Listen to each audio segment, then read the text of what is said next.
ง่ายไปแท่นเป็นบ่ง่ายแห้งแค่นี้แต่งเนาะได้ไม่แท่งไม่มงเหยียบถึงเยอะจังเด้อผ่านเด้อเราลงเกี่ยวเชือกโอ้ไม่เอาไปลุมเอาไปเลยมนจังเลยนะภูเขาใกล้นั่นแหละผาแดงผาด่างคือจะอยู่สูงๆมอนจอมมันแน่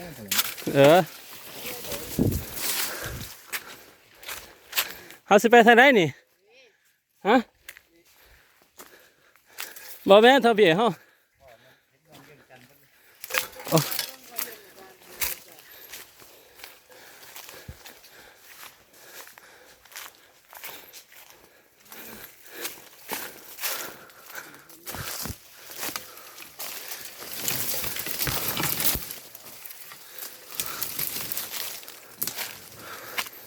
อ้าวเอ็ดมาพี่เด้อ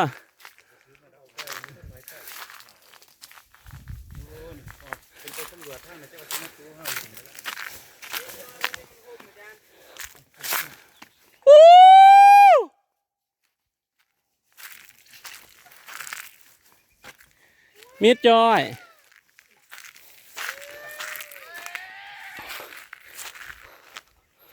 โอ้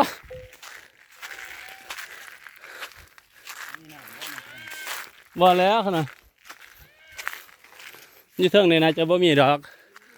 คือมันมีต้นแปลกเนาะฮะ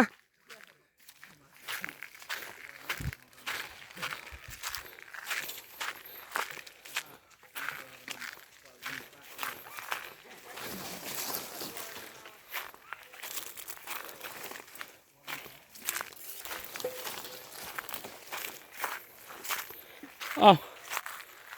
หยุดเพียงนี้เลยเนาะโอ้ยของงามเนาะ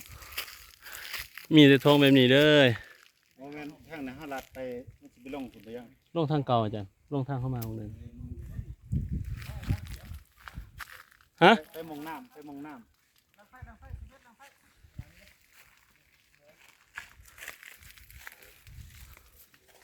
พอได้ถือเหล็กไฟมาซะนะ